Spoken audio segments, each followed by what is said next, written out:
Our desire was for God to orchestrate this and put it together. And the mission was something we put solely in God's hands. And I felt in my spirit that we were going to work with the Navajo on the Navajo Nation Indian Reservation. And sure enough, Leah, again, I said everything seemed to come through Leah for this.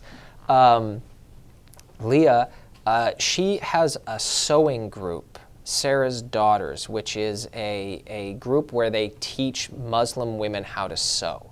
And so it's a Christian group that is also sort of an evangelistic group where they build these relationships with Muslim women and they teach them how to sew. They kind of give them a skill. So she's been a part of this for years. And one of the ladies she does it with said, "Oh, I'm childhood friends with the director of one of the largest missions on the Navajo Nation. I'll put you guys in contact, and I'm sure he'd love to have you." And that's how we found this mission. I called up the director and said, you know, "I'm a friend of Jeannie Morris," and he said, "Oh, tell me about yourself." And we talked, and he said, "We'd love to have you guys out." And that was all it took. So February, March, April, and May, we will be in Arizona and New Mexico on the Navajo Nation Indian Reservation.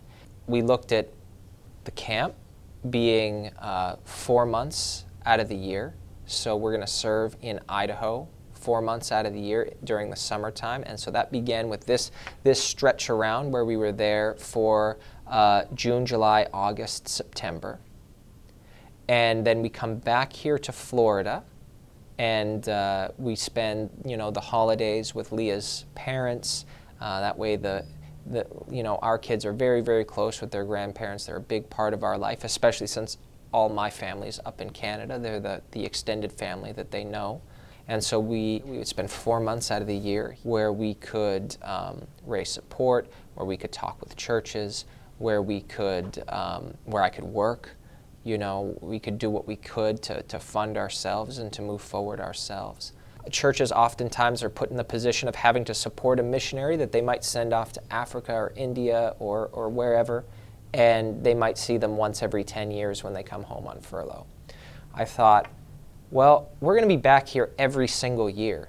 So we can come back with pictures, we can come back with stories, and you know, if the churches want us to come up and say, "Hey, this is what we're doing," I thought particularly smaller churches, more intimate churches, would really find that cool. Because if you donate $100 to a $150,000 fundraising goal, that's nothing.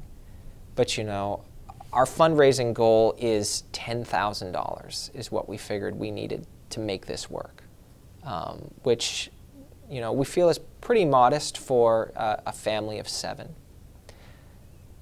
But if churches hear that same story, then their $100 donation makes a huge impact.